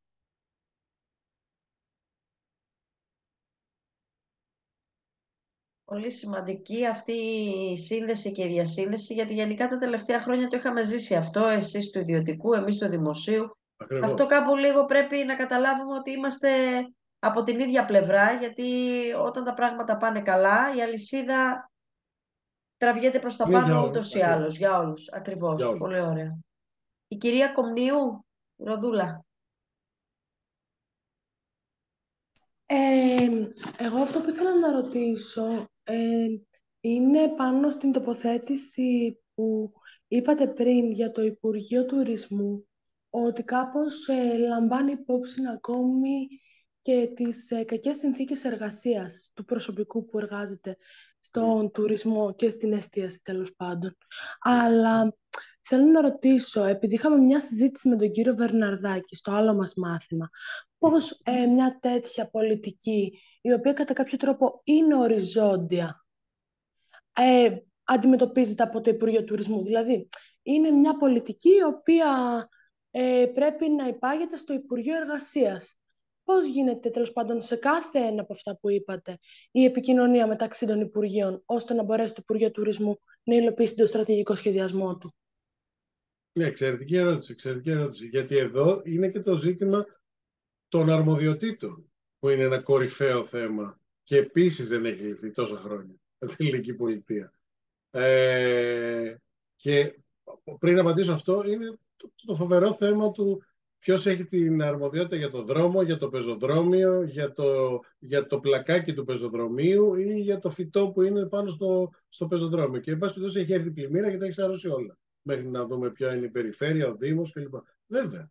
Το Υπουργείο Εργασίας προφανώς πρέπει να έχει όχι προφανώς, και έχει το νούμερο ένα λόγο για την εργασιακή νομοθεσία και το αν και πώς θα πρέπει να τηρείται όλη αυτή η διαδικασία ευρύτερα. Το Υπουργείο Τουρισμού θέτει ακριβώς τους στόχους συνεργατικά με το Υπουργείο Εργασίας για να διαμορφώσει το πλαίσιο και αντίστοιχα αυτό να υλοποιηθεί, έτσι. Γιατί πρέπει να υπάρχουν ελεγκτικοί μηχανισμοί, να πάνε, να βρουν, να βεβαιώσουν παραβάσεις, έτσι, προβλήματα.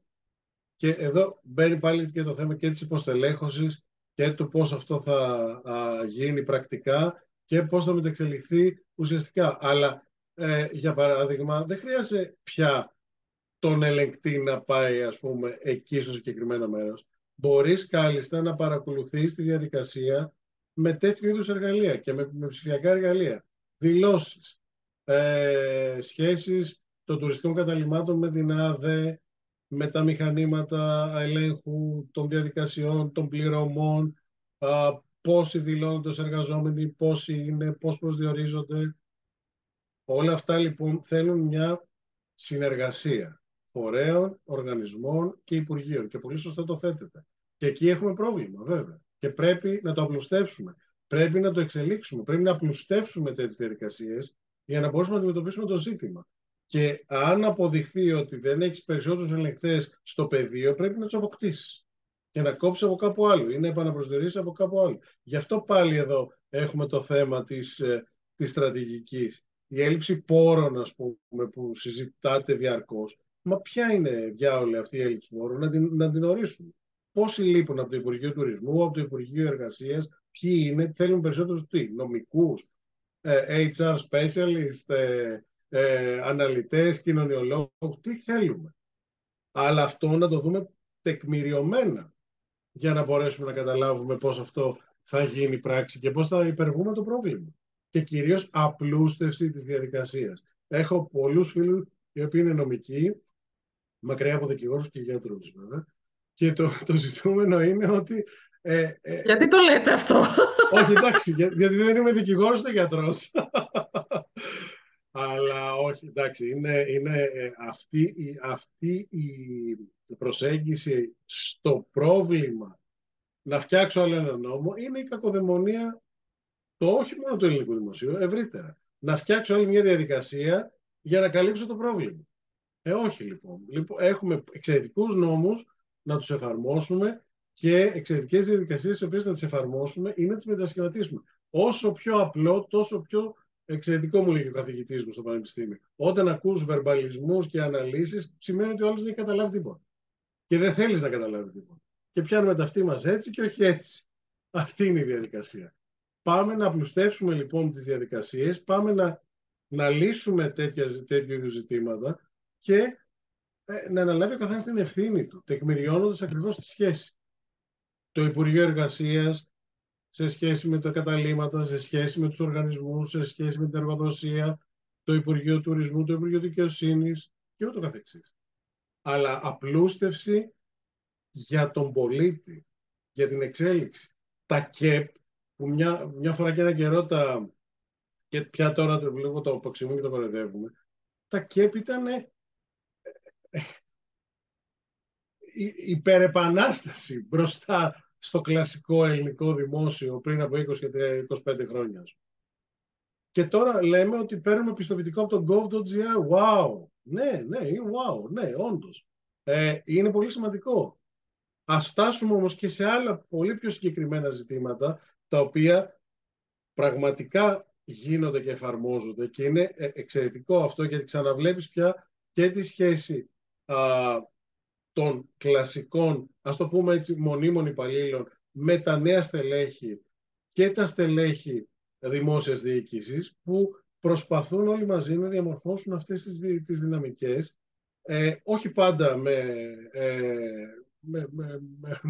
καλά αποτελέσματα, αλλά σίγουρα με σημαντική προσπάθεια, και αρχίζει αυτό και γίνεται νόρμα, γίνεται διαδικασία, η οποία δεν αλλάζει και δεν πάει πίσω. Οπότε ευχόμενοι, αυτό όχι μόνο ευχόμενοι, και δουλεύοντας για να γίνει αυτό, απλούστευση διαδικασιών, όσμωση κανονιστικών και νομικοκανονιστικών στοιχείων ανά Υπουργείο και ανά οργανισμό, και κυρίως υλοποίηση στο πεδίο. Νίκο, είναι σαφές το όραμα του Υπουργείου? Είναι κάτι το οποίο αναπτύχθηκε ή αναπτύσσεται τώρα? Μιλάμε τώρα για τον τουρισμό στη βαριά βιομηχανία της Ελλάδος. Εγώ, ξέρεις, πόσα χρόνια δουλεύουμε και μαζί. Βέβαια. Είναι κάτι το οποίο θα ήθελα να ήταν έτσι, αλλά η εμπειρία μου, ειδικά από το εξωτερικό, δείχνει ότι απέχουμε ακόμα πολύ από το να χαρακτηρίζουμε αυτό το τομέα βαριά βιομηχανία. Ναι. Βέβαια. Και είναι και πολύ σημαντικό αυτό η εκάστοτε πολιτική ηγεσία να διαμορφώνει το δικό της όραμα, το οποίο είναι ανοραματικό. Είναι ενόραση, μάλλον όχι όραση. Φοβερό πρόβλημα, και πρέπει να το παραδεχτούμε αυτό, έτσι, και να το κατανοήσουμε. Αυτό αποτυπώνει αυτό το επιτελικό σχέδιο, ότι κύριοι και κυρίες και αγαπητοί μας, αυτή είναι η διαδικασία. Αυτή πρέπει να είναι η διαδικασία. Στόχους, μετεξέλιξη αυτών των στόχων, ξεκάθαρη προσέγγιση διαδικασιών και μεταλαμπάδευση αυτής της προσέγγισης.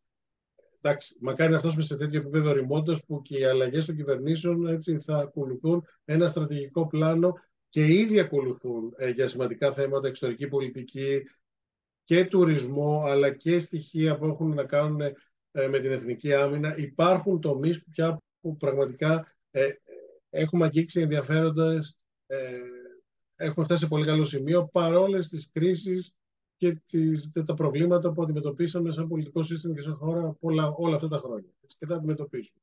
Αλλά χρειάζεται προφανώς στρατηγικό σχέδιο 4 χρόνια, 8 χρόνια, 10 χρόνια. Το στρατηγικό σχέδιο του τουρισμού δεν πρέπει να αλλάζει. Είναι οι στόχοι συγκεκριμένοι. Δεν μπορεί να μεταξελίσσεται ανάλογα με το αν είναι ο Νίκος, ο Γιώργος ή ο Μανώλης. Είναι ξεκάθαρο. Γιατί έτσι θα πετύχει. Αν υπάρχει συγκεκριμένη διαδικασία και συγκεκριμένα κουτάκια, τα οποία θα κάνει stick όταν υλοποιούνται και πότε πρέπει να υλοποιηθούν. Χρειάζεται δουλειά. Αλλά είμαστε, πιστεύω, σε καλή κατεύθυνση, σε καλή κατάσταση, γιατί, ξαναλέω και πάλι, τουρισμό, εξωτερική πολιτική και άμυνα έχουμε πετύχει πράγματα.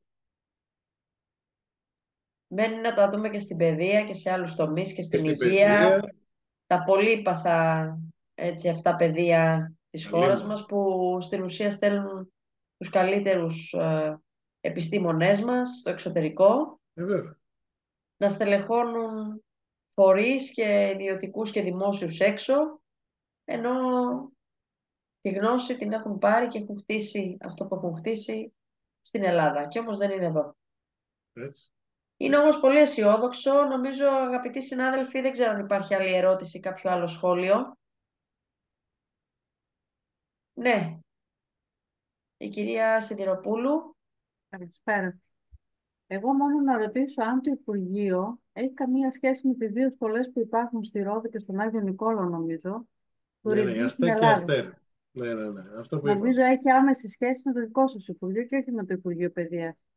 Καμία σχέση με το Υπουργείο Παιδείας. Ναι, Α, με εμάς, σωστά.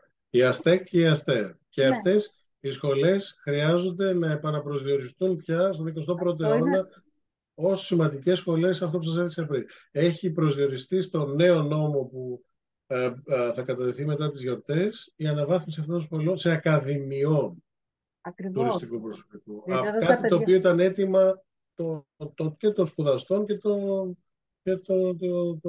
όλες τις ξενοδοχειακές. Γιατί εγώ που είμαι μεγαλύτερη και είχα παιδιά που δίνω πανελλήνιες, έβλεπα ότι αυτό ήταν πάρα πολύ μείον για αυτές τις σχολές. Επίσης είναι πολύ μακριά. Γιατί να μην έχει Βόρεια Ελλάδα μια τέτοια σχολή? Γιατί να μην έχει Κεντρική Ελλάδα μια τέτοια σχολή? Γιατί να μην υπάρχει στην Πελοπόννησο, τη στιγμή που έχουμε τόσο δυνατή βιομηχανία, έτσι δεν τη χαρακτηρίζουμε? Πολύ σωστό. Πάρα πολύ σωστό. Και αυτό με στρατηγικό στόχο, όχι να φτιάξουμε μια σχολή ή να μπούμε σε να δούμε γιατί να γίνει εκεί. Γιατί η Ρόδος και η Κρήτη ήταν στρατηγικές επιλογές και καλώς ήταν να γίνουν την εποχή που έγιναν, στη δεκαετία του 80 κλπ. Αλλά τώρα είμαστε το 2023. Έτσι. Και πρέπει να επαναπροσδιοριστούν αυτές οι σχολές. Ξαναλέω και πάλι, δυστυχώς φταίει το Χατζηπετρής. Φταίει και ο σπουδαστής, ο οποίος απαξιώνει τη σχολή του. Έτσι. Όταν βλέπεις, εγώ σήμερα είχα μια συνάντηση με εκπροσώπους της ΑΣΤΕΚ. Απίστευτα παιδιά, τα οποία θέλουν να δώσουν και κατατακτήριες, να πάνε και σε άλλες σχολές, να κάνουν μεταπτυχιακό στο εξωτερικό κλπ. Και δεν μπορούν να κάνουν αυτό γιατί είναι βαθμίδας 5, ας πούμε, και όχι βαθμίδας 6. Αυτό πρέπει να το λύσουμε. Αλλιώς είμαστε ανεπαρκείς αν δεν το λύσουμε. Ξεκάθαρα. Έτσι ακριβώς. Και αυτό πρέπει να γίνει. Και ξαναλέω και πάλι, Ακαδημία Τουρισμού, όλη η Μέση Ανατολή και η Βόρεια Αφρική θα μπορούσε να σπουδάζει σε αυτές τις ακαδημίες. Και σε άλλα ιδιωτικά ΙΕ με χαρά όλοι να υπάρχουμε και να συναγωνιζόμαστε ποιος είναι καλύτερος, όχι ποιος είναι χειρότερο. Αυτό είναι. Οπότε και αυτό είναι πολύ σημαντικό που λέτε. Αν δεν γίνει, να τους κρίνετε άσχημα. Ευχαριστούμε. Και μία τελευταία ερώτηση από την κυρία Κομνίου. Ευχαριστώ. Ήθελα να ρωτήσω το εξής. Ο στρατηγικός σχεδιασμός κάπως προήλθε λόγω γενικής αναγκαιότητας, ας πούμε, όπως το βλέπω από την άνοδο των υπόλοιπων Βαλκανίων ως καλοκαιρινούς τουριστικούς προορισμούς και από άλλα θέματα αντίστοιχα μπορεί να προέκυψαν, ή ήταν κάτι το οποίο, ας πούμε, ήρθε στα πλαίσια της διεθνούς αλλαγής με βάση τους στρατηγικούς σχεδιασμούς διεθνώς? Δηλαδή, παρατηρήθηκε κάτι από το κράτος το οποίο διαμόρφωσε την αναγκαιότητα να γίνει κάτι τέτοιο? Ας πούμε, η κατακεφαλήν εισρωή, η τουριστική, ήταν αναποτελεσματική? Φαινόταν στο Υπουργείο Οικονομικών ότι κάπως δεν απέδιδε τα έσοδα που απέδιδε παλαιότερα και διαμόρφωσε αυτή την ανάγκη? Αυτό. Πολύ ωραία ερώτηση. Ναι, ακριβώς. Κοιτάξτε, ο στρατηγικός σχεδιασμός υπάρχει από καταβολής ελληνικού κράτους. Πώς ορίζεται ήταν το πρόβλημα, πώς οριζόταν ή πώς προσδιοριζόταν. Δεν θέλω να μπω σε κομματικού είδους προσδιορισμούς. Εγώ μιλάω πολιτικά και κανονιστικά στη διοίκηση.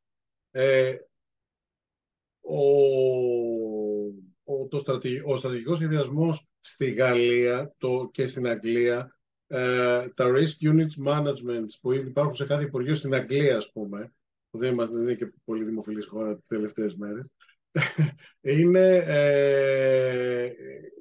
υπήρχαν από καταβολής αγγλικού κράτους. Έτσι. Και τι κάνανε αυτά? Μετράγανε, συλλέγαν δεδομένα και τροφοδοτούσαν υπηρεσίες και κυρίως το γραφείο του Πρωθυπουργού για αντιμετώπιση κρίσεων. Πόσα αεροπλάνα έχουμε, πόσα πλοία έχουμε, οπλικό σύστημα κλπ. Έτσι. Αντίστοιχα, στη Γαλλία, ο στρατηγικός σχεδιασμός στο Strategic Scenario Planning ήταν βασικό στοιχείο στη Γενική Γραμματεία του Πρωθυπουργού. Λοιπόν, αποφάσισε αυτή η χώρα ότι πια η Ειδική Γραμματεία Στρατηγικού Σχεδιασμού πρέπει όχι να αναβαθμιστεί μόνο και να ενισχυθεί με ειδικά στελέχη διδάκτορες, ανθρώπους ακαδημαϊκούς, ανθρώπους της αγοράς, έτσι, ανθρώπους οι οποίοι μπορούν να συλλέξουν, να μελετήσουν και να αξιολογήσουν στοιχεία με σκοπό την παραγωγή πολιτικής. Για να αποφασίσω λοιπόν εάν η Κροατία ή ξέρω εγώ, η Πολωνία είναι αγορές στις οποίες εγώ πρέπει να επεκταθώ, πρέπει να μελετήσω τα στοιχεία και όχι τις αφίξεις ή αυτό το αποσπασματικό πλαίσιο που έπαιρνα από την Εθνική Στατιστική Υπηρεσία χωρίς να επεξεργαστώ σε πραγματικό χρόνο όλα αυτά τα στοιχεία και να αξιολογήσω σχέσεις και δράσεις. Όλα αυτά βέβαια ήθελαν και ειδικά στελέχη, ειδικούς ανθρώπους οι οποίοι project managers, επικεφαλής έργων, οι οποίοι θα δεχτούν να μπουν σε αυτές τις διαδικασίες. Και ήδη θα προκηρυχθούν και θέσεις για τέτοιου είδους άτομα και στελέχη να στελεχώσουν ακριβώς μόνιμα στη λογική ότι κάθε τέτοια ειδική γραμματεία θα πρέπει να υπάρχει σε κάθε Υπουργείο, σε κάθε οργανισμό, ειδικά σε τέτοια κρίσιμα υπουργεία όπως το Υπουργείο Τουρισμού, που μετράει συνεχώς στοιχεία και αναλύει και επιλέγει πολιτικές για να τεκμηριώσουν ακριβώς όλες αυτές τις δράσεις και τις σχέσεις. Ευτυχώς που έγινε αυτό, γιατί, ξαναλέω και πάλι, η απαξίωση τι σημαίνει στρατηγικός σχεδιασμός διαχρονικά αξίζει κάποιος να μελετήσει η ελληνική ιστορία για να καταλάβει πώς προσδιορίστηκε. Είμαστε σε πολύ καλό δρόμο και πραγματικά αυτό θα γίνει και θεσμικό στοιχείο. Όχι άλλη μια υπηρεσία εντός ενός Υπουργείου, όχι ακόμα άλλο ένα πρόβλημα μιας καυκακικής λογικής διοίκησης, αλλά ένα κέντρο έρευνας και τεκμηρίωσης που θα παίρνει αποφάσεις και θα αξιολογείται για τις αποφάσεις. Χαίρομαι, Νίκο, πάρα πολύ που το λες αυτό, γιατί παρότι το μάθημά μας εστιάζει στη θεωρία αποφάσεων και διαμόρφωση πολιτικής, ξεκινήσαμε από τη στρατηγική. Και ήταν κάτι το οποίο το έβαλα στο μάθημα και το έκτισα έτσι με αυτόν τον τρόπο, ακριβώς γιατί αναφέρεται σε αυτή τη συνέχεια την οποία λες. Δεν μπορεί να είναι η λήψη αποφάσεων και η ανάπτυξη πολιτικών και διαδικασιών αποσπασματική. Κάποια Excel που μας δίνουν κάποια στοιχεία και να στεκόμαστε μόνο σε αυτή τη λογική της αποσπασματικής χρήσης αυτών των στοιχείων για να δούμε πώς θα πάμε παρακάτω. Η έννοια της στρατηγικής είναι μια ομπρέλα. Και χαίρομαι επίσης και γιατί έχουμε συζητήσει και έχουμε προβληματιστεί και μια λογική και ένα σκοπός αυτού του μαθήματος είναι να υπάρχει αυτή η ευαισθητοποίηση και αυτή η συζήτηση της ευρύτερης κατανόησης του πώς θα έπρεπε να λειτουργούν οι οργανισμοί στο δημόσιο και οι γενικότερες πολιτικές και διαδικασίες που αφορούν σε κρατικό επίπεδο. Ακριβώς. Γι' αυτό και έχουμε κάνει, αγαπητοί συνάδελφοι, και αυτό το πάντρεμα, το οποίο είναι χαρακτηριστικό αυτού του μαθήματος. Είμαστε σε τμήμα πολιτικών επιστημών. Δεν εστιάζει αυτό το μάθημα μόνο. Είτε στα κόμματα, είτε μόνο σε κάποιο υπουργείο, είτε σε κάποιο δημόσιο φορέα. Προσπαθούμε να κάνουμε αυτό το πολύ ωραίο πάντρεμα και χαίρομαι γιατί πιστεύω ότι και οι νεότεροι εδώ συνάδελφοι βλέπουν ότι υπάρχουν πλέον και νέες επαγγελματικές προοπτικές μέσα από τις σπουδές τους. Στις οποίες όμως είναι πολύ σημαντικό να εντάξουμε και να κατανοήσουμε αυτές τις έννοιες και αυτούς τους όρους. Για να μπορούμε να κάτσουμε στο ίδιο τραπέζι και να έχουμε, έτσι δεν είναι, Νίκο, ως business partners. Ακριβώς. Αυτό που λες είναι πάρα πολύ σημαντικό. Που καταλαβαίνουμε την ίδια γλώσσα και πάμε να φτιάξουμε κάτι να πάει μπροστά συνολικά αυτό που πρέπει να γίνει. Βέβαια. Και είστε πολύ τυχεροί που έχετε και την κυρία Μαρκάκη σε αυτό το πλαίσιο, γιατί όντως η Εύη είναι μια πολύπειρη και πολύ σημαντική και καλό μυαλό και σημαντικός δρόμο παίκτη σε όλη αυτή τη διαδικασία και σε πανεπιστημιακό επίπεδο και σε επίπεδο αγοράς. Νίκο, σε ευχαριστούμε πάρα πολύ και εγώ προσωπικά για τη συμμετοχή σου σήμερα, για τα καλά σου λόγια. Αλίμονο. Μας τιμούν και οι συνάδελφοι εδώ. Πιστεύω ότι απόλαυσαν την συζήτησή μας, πήραν στοιχεία, προβληματιστήκαμε θετικά. Έτσι πρέπει να είναι. Ευχαριστούμε πάρα πολύ για το διάλογο και τους συναδέλφους. Ευχαριστώ πάρα πολύ για τις πολύ ωραίες ερωτήσεις. Νομίζω ότι μπορούμε να κλείσουμε. Υπάρχει κάποιο άλλο σχόλιο, κάτι που θα θέλατε να συζητήσουμε με τον κύριο Μπίλιο? Να σας ευχαριστήσω και εκ μέρους του κυρίου Χατζηπαντελή, Σας ευχαριστώ. Ευχαριστούμε πολύ. που είναι υπεύθυνος για το μεταπτυχιακό πρόγραμμα και για το μάθημα εδώ, στο οποίο συνεργαζόμαστε. Δυστυχώς, λόγω ανελημμένων υποχρεώσεων διδακτικών, δεν μπόρεσε να είναι μαζί μας. Σε κάθε περίπτωση, ευχαριστώ πάρα πολύ όλους εσάς. Μέχρι την επόμενη εβδομάδα και τον κύριο Μπίλιο για μία ακόμα φορά. Καλό βράδυ, καλή ξεκούραση. Ευχαριστούμε πολύ. Κυρία Πολύ.